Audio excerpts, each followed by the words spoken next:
set them back, and then there's been injuries. And so, there's been more to safety because they aren't as good with the one safety. So you have to have that second guy back there as safety. Yeah. Yeah, and so I guess the other area we haven't talked about at all, and we really haven't talked about it all week, and I guess that's probably because it's not a huge issue either way, but special teams. Is there anything on Clemson's special teams that has really stood out to you as like, this is particularly good or particularly a concern this year? Not really. I mean, the field goal kicking's been pretty good. The punter, Will Spires, is a guy that I think Clemson fans got frustrated with at times early on in his career, but he had like a 7-yard punt against Notre Dame. But outside of that, he's had a really good year. So not really. I mean, BT Potter, their kickoff guy and field goal kicker, has a really strong leg, so not a whole lot of opportunities for returns there. So they've been okay at times at kick return. They haven't broke one for a touchdown, and kind of the same with punt return. They've just been solid there, not great, but no, nothing that's really stand out about. Do they even attempt kick returns often? They do some. I mean, if it doesn't go through the end zone, they will some. Like I can't remember what game it was, Boston College maybe. I think Dabo was looking for a spark and put Travis Etienne back in kick return, and so they'll do that some. Lynn J. Dixon, who's a sophomore running back, has been used some there as well. So, yeah, they'll do it some. Just seems like that's going out of the game. At least the games that we get to watch with Ohio State. No, it's definitely few and far between. But if the ball doesn't get to the end zone, they will some. Tom, did we lose all of our questions from the live feed? We did. Okay. Yeah. That's great. Yeah. Thank you. 2021. Yeah, it's going great. Going great. Yeah. So I guess, what to you is the biggest advantage that Ohio State has? Is it the Ohio State defensive line against that Clemson offensive line? And if so, everyone probably remembers Jackson Carman from last year, but he's it. There's four new other guys up there. So, is that it, or is there somewhere else that you think? I think that's probably it. Like, I think if Ohio State wins the game, it's going to control the line of scrimmage, get some pressure on Trevor without having to blitz, and then slow down the running game and not let Travis Etienne get loose. So, if I had to pick an advantage for Ohio State, that would probably be it. I just think the back end for Ohio State, I just haven't seen enough this year to trust that group, even against a Clemson receiving corps that, like we said, doesn't have T or Justin or those guys. It's funny because we have seen enough not to trust the Ohio State secondary, but we haven't seen enough of the changes to know not trust that part, to not trust the new. And it'll be interesting to see how that shakes out, whether anything new is there. I think they have to do something, but I would expect more two safeties just because you don't need the single high was one of the reasons that Trevor Lawrence was able to run so well on those keepers. Right. And if you have that second safety in the picture, looking at that eliminates or slows some of that down. The Clemson defensive line against the Ohio State offensive line, I think Ohio State will be able to run the ball enough to get the win. I'm not saying that they're going to win. Obviously, I've picked Clemson, but I don't think Clemson's going to shut them down on the ground. What are you expecting from the Clemson defensive line against the Ohio State running game? Yeah, I agree with that. I think Ohio State will have some success there. I mean, when you look at what they did against Northwestern, that was insane. I think it has to catch your attention. Like, Northwestern's defense is pretty solid. And I watched them against Purdue and got very, very frustrated. But I mean, Purdue has a pretty good offense. To be frank, that's the only game other than Ohio State Northwestern that I watched. But I was really impressed with Northwestern's defense against Purdue and David Bell and the job they did on him. So, yeah, I think that definitely has to get your attention when you see what Ohio State did to Northwestern. And I think that game kind of, we talked about earlier how it kind of gets going and you learn more and more as the year goes along. I think Ohio State's kind of like that now with the running game, where they have to have some confidence going into this game that they can run the football, I would think.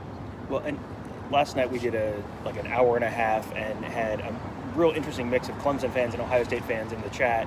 And there were, every time I said anything remotely negative about the Clemson defensive line, I had people immediately telling me, no, this is maybe the best defensive line in the country. My sense is Ohio State's offensive line is pretty darn good. They're not the best Ohio State offensive line I've ever seen in my life, right, but they're pretty good. My sense is that that's at least a push and maybe a little bit of an advantage for Ohio State. Is that where you see that? Yeah, I would agree with that. I mean, this Clemson defensive line, like I mentioned earlier, it has a lot of talent. You've got 2 5-star guys starting, and Brian Brzee and Miles Murphy, and Tyler Davis is a really, like, he was a all ACC guy who just hasn't been healthy this year, and so he's finally healthy now, and he's certainly a difference maker when he's good. So I mean, I think it's a solid group, but it's not like Christian Wilkins and Cleveland Ferrell and Austin Bryan and those guys. I mean, it's a good group, but it's not like elite level. I think it will be when you have two guys that are starting as true freshmen the way that they are for a top 3 team in the country. I think it is a group that will be elite here in a year or two. But right now, I think it's a good group and not like a dominant force. So this is where I get confused, because we know games are won in the trenches. And we're all 3 saying Ohio State has the advantage on both sides in the trenches. None of us are picking the Buckeyes. Is it the rule that games are won in the trenches unless you have Trevor Lawrence and Ohio State safeties, or just Trevor Lawrence alone? Yeah, I think that, when you look at that matchup, like when you look at what Trevor has done and his accuracy, and then you look at the struggles that Ohio State have had, I just have a hard time seeing Ohio State being able to consistently stop Clemson's offense. And I trust Clemson's offense to get a couple more stops than I do Ohio State's defense. I trust Clemson's defense to get a couple more stops than Ohio State's defense. It's kind of how I'm looking at it. So, yeah, I mean, I think that even with Ohio State having the advantage on the lines, I still think Clemson's skill and outside gives them the edge. How does Clemson get those stops? How does Venables attack Justin Fields? Is he going to try? Does he bring a lot of pressure and try and force him into bad decisions? Does he just try and disguise stuff? How does Venables attack? I think he'll do both. I think he'll try to disguise stuff some, and then I also think he'll bring blitzes, and I think Justin Fields, when he struggled this year, he's held on to the ball too long, and that's something you can't do against Clemson, because there are going to be blitzes coming from everywhere, and you've got to get rid of the ball, or you're going to take a sack, or you're going to get stripped fumble, or that kind of stuff is going to happen. So, I mean, I think Justin Fields has to play his best game of the year for Ohio State to win, I think the game plan for Clemson is try to get after him, try to get in his face, and force him to hold on to the ball too long, and then Clemson has to tackle too, though. I mean, Ohio State has really good receivers as well, so I don't know. I think Ohio State will score some. That's why I picked 42-30. I mean, I think they'll have some success and score some. I just don't think it'll be enough. Does Trevor Lawrence need to play his best game this year? Or will it just be a product of playing against Ohio State's secondary? I mean, I think he needs to play a really good game. He can't play like he did against LSU last year, where they're going to lose, and maybe even not like he did against Ohio State last year. So I think he needs to be really good. I don't know that he has to be like perfect, like his best. I think Justin Fields kind of has to be perfect for Ohio State to win. I think Trevor's margin of error is a little greater, but yeah, I mean, he definitely needs to play well. The red zone. What's Clemson like lately in the red zone? How effective have they been? Has it been an issue like it has been for Ohio State? Not really, no. They've done a really nice job of scoring touchdowns in the red zone. And that's a lot of design runs, or not design runs, but that's a lot of Trevor keeping on zone reads is where he runs a lot, is in the red zone. He had 2 rushing touchdowns against Virginia Tech, I believe. He's had several this year where he kind of gets in the red zone, and teams are so focused on stopping Travis that he just basically walks into the end zone. So, yeah, I mean, I think that's an area that's been a strength for Clemson this year, is finishing off drives with touchdowns in the red zone. If Clemson is going to lose this game, what does that look like? What is one stat that you could see on the final stat sheet that you would just seeing that stat alone would make you think, I bet Clemson lost this game? I mean, it's probably an easy one, but probably turnovers. Like, I think if Clemson turns the ball over, especially early, and Ohio State can start having some success running and get some early points off of turnovers, I think Clemson's in trouble. I think sacks, if Ohio State sacks Trevor Lawrence more than Clemson sacks Justin Fields, I think that's an issue for Clemson. And then rushing yards. I mean, if Ohio State controls the game on the ground and has another 300-yard rushing performance, Clemson's in trouble. So I know that's more than one, but those are a few that you're hitting a lot of the ones that we've talked about this week. I mean, if you told me that Trey Sermon's going to have 170 yards rushing, 180 yards rushing, or that Trey Sermon and Justin Fields together are going to have 250 yards rushing. That would be, to me, like that probably means they're keeping Clemson's offense off the field. That probably means Ohio State's hitting, wearing that defense down. And then you're opening up stuff to have one-on-one matchups for the receivers too. So yeah, I do wonder if, I feel like they are going to want to come out and run the ball, because if they can run the ball, that lets them control the game. But also, I feel like they're probably going to have to take some shots, especially with Turner out in the first half. That you normally, the way Ohio State typically has worked is they throw to open up the run. Yeah. They may be running running a little bit, but hit. I definitely think it makes sense to try to take some early deep shots with Nolan Turner out. I mean, he's like not a super athletic, like flying fast. He's not going to go run a 4.4 at the combine or anything like that. But he's always where he's supposed to be. He's always and he's plenty fast enough to cover. But he's just a guy that's always where he's supposed to be. Always make sure other teams are too, or other players are too. He leads Clemson in interceptions this year. So definitely, I mean, while he's out of the game, that's definitely a time Ohio State, you're going to want to take some deep shots and test and see how those young safeties are going to perform back there. How good are the corners? They're good. This is I think this is probably better than last year's group, even with A.J. Terrell in the NFL now. Like, Darian Kendrick is a guy that's probably going to be a first-round pick after this year. He's a really good cover corner guy that rotated over from receiver early on in his career and switched to defense. And then Sheridan Jones and Andrew Booth are two guys that they're really excited about, a couple sophomores. I think I voted both of those guys all ACC. I know one of them made it. I think one of them was maybe third team or honorable mention. So, yeah, they're good. Andrew Booth he makes highlight play, like just ridiculous athletic, one-handed interception and does some stuff like that. Where Sheridan's maybe not as much as a highlight guy, maybe a little more consistent, but still a really good corner. So, yeah, both of those guys are good. How should we get to?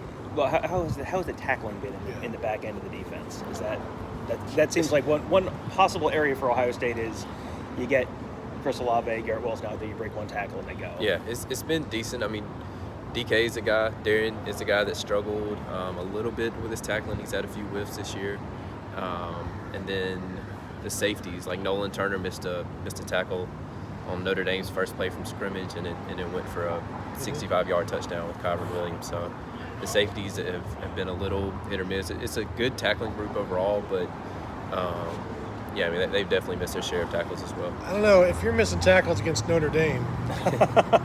I mean, the skill talent at Ohio State is better than Notre Dame. That's true. We did lose a bunch of our questions when our YouTube live stream crashed, but we have a few. Vinay says Josh Proctor will be an X factor. I mean, you tell me how the Ohio State safeties play. I feel like I have a decent chance of knowing how the game goes. The second there's pressure, Justin needs to take off and run. Do you agree? And is that what you would do? So that's one thing that's interesting is, like, last year he wasn't fully healthy.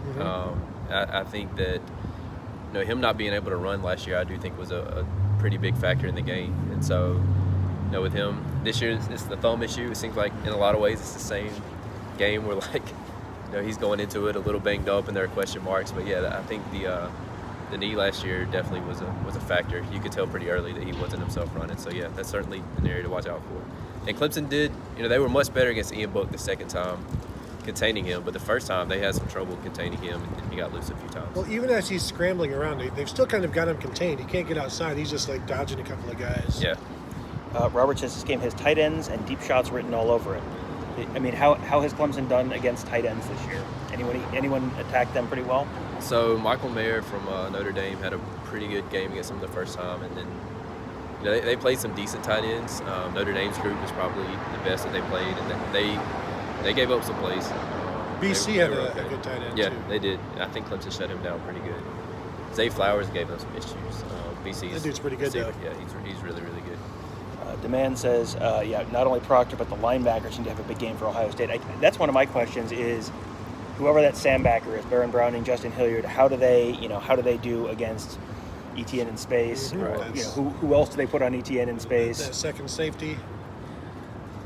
Yeah, that's... If his yards after contact, or yards after catch, either of them are low, that would be very significant for the Ohio State defense. Can't bite on fakes and misdirection plays. How much misdirection does Clemson use in the offense? They use some. I mean, they'll send guys in motion and try to get you thinking they're going one way. One play that no one has stopped all year is they do a lot of tosses to Etienne, and then they'll do a fake toss to Etienne and hit the tight end going over the middle, and no one stopped it really all. It's been wide open all year. And then I guess not last week, but the week before, they did a fake toss to Etienne, a fake to the tight end, run over the middle, and then slipped another tight end underneath out of a 2 tight end set. So they definitely have some misdirection, and I'm sure they'll have some of that. They also have the fake pitch, and Lawrence just keeps it. Yeah. They do a lot off of that. It's some weird read option RPO stuff where it's not really RPO, it's just faking it and then throwing it. Yeah, and they do a lot of RPOs too, but yeah, they definitely do some of that too. Clemson fan wants to know if E.J. Williams will have a breakout game that Justin Ross had against Alabama. I actually wrote about that coming into to this matchup, that he's a guy that has a potential. I think that he's a guy that they've kind of been, and we talked about it earlier, like when you have 11 games, you can kind of bring a guy on slowly to where he's ready at the end of the year to really explode. So yeah, that's definitely something that I would watch out for, is trying to get him the ball. DK says he's heard a lot about the tight ends. Over under 200 yards, 3 touchdowns this week. If you were an Ohio State football fan, you know that would be a good season for Ohio State. I'm gonna go with the push there. Push, yeah. Vinay says put Justin Hilliard on ETN. I think there's a decent possibility they do that if Browning ends up being a rush end. If they play Browning more as a rush end, you may see Hilliard on ETN. Braden Galloway. All right, hold on. Let's go into Braden for a minute. All right, so Braden he's a guy that missed last year, like all season, until he got to the playoff after the Austrian suspension, and then he came out in the playoff and had a decent game against LSU, and I think 2 catches for 60 yards or so. But we thought he was going to be a really big part of this offense this year, and he was early on, and then they've kind of gone away from it some. But yeah, he's like a 6'5" like basketball player that's fast and can catch jump balls and stuff. So he could be that was a good comment. He could be an X factor for sure. Is he not the blocker that they need? He's not their best block. Like, he's a decent blocker. I don't know. It's just been weird. Like, they just haven't done a ton to try to get him the ball. And I don't know if they're saving him for something. I mean, that's something that Clemson does do. Like, they win so many games in pretty easy fashion that there's definitely stuff that they're saving for this time of year. There was a question about Sean Wade maybe following Amari Rodgers around the field. I don't think that happens. I don't think they're going to move him in. I think he's going to keep him and Banks on the outside, because I don't know who else they put on the outside. That's always the thing. I think it's going to be Marcus Williamson and probably playing some zone to keep that from being a one-on-one matchup in space. Need to hit Lawrence early and often and take deep shots early. I mean, probably.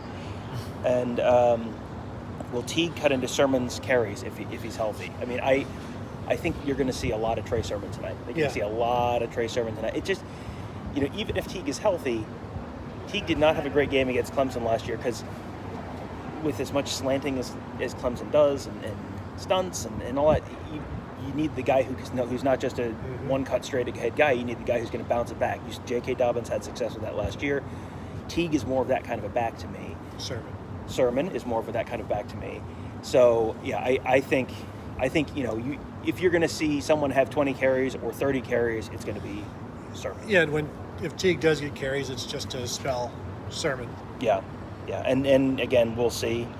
Clemson will start with a downfield shot. I mean, that wouldn't surprise me at all. No. I mean, I doubt they come out thinking, we're going to establish the run. Like, they might as well take a shot, test that defense early, and if Yeah, I mean, Ryan Day has said, we feel like we made a lot of improvements in the back end, but we'll find out tonight. And so, I think Clemson will definitely take a shot early and see how they've improved. And they've been trying to establish these fixes for the better part of 6 weeks, and they can't get everybody healthy enough or COVID-free enough to implement them. Sure. And then it's like the first time you get to maybe try it out, you're only facing the best quarterback, the best NFL draft prospect since, Andrew Luck. Congratulations, guys. Yeah, I guess we'll see if it works. Yeah, hope that one swimming lesson went well. Here's the deep end of the pool. Yeah. And the thing is, it might be fixed, but you're facing Trevor Lawrence. Right. Even if it's fixed, it might still not look great. Yeah, Vedrania says, how would you advise Justin Fields to recognize counter-the-disguise blitzes from Clemson? I mean, I think a lot of it is just get the ball out of your hand quick. Get it out and avoid. But also watch out for that defensive end dropping with the zone blitz. Yeah. Don't just throw it right to him. Cornell so much different. Cornell Powell goes off. Will Cornell Powell go off tonight? I wrote about him too. I think Cornell and Amari are in a lot of ways similar receivers, and so I think whichever one, if Ohio State tries to focus on one and tries to take one away, Clemson's going to do things to get the other one the ball. I mean, they're both very sure-handed. They both can get downfield and make big catches, and they can both also catch it underneath and go a long way. So, yeah, I think Cornell's definitely got to watch out for it. Have we seen any national media members pick Ohio State? I don't think I have. Pete Thamel did. Pete Thamel did? Yep. Okay, there you go. That's Urban's guy, though. That's true. Yeah, Matt gave his pick earlier. Clemson 42-30. I have Clemson 38-35. You have Clemson 31-27. That's right. Yeah, I mean, it sure seems like this is going to be one way or the other. A lot like last year. Like I remember being on the field at the end of the game, going, "This has been a heck of a football game." Like I feel like we might get a chance to say that again tonight. I don't think a fight. No, I don't think these don't seem like teams that are going to like that. I mean, I think a lot of that just goes back to your culture, and I think both of these Yeah. teams have culture to where they're not gonna let something like that happen. Well, I think there'll probably be plenty of emotions and Yeah. trash talking, that kind of stuff, but we're not going to see a fight. Yeah, that's exactly what I told you when we were watching it in the hotel room. I'm like, that's culture right there. Yeah. That won't happen. Yeah. All right. I think we've pretty much defeated the listeners. We got to let Matt go to go get some lunch, and Yes. Tony and I will be back with you guys in just a couple hours over at the stadium. Is that right? Yeah, that's the plan.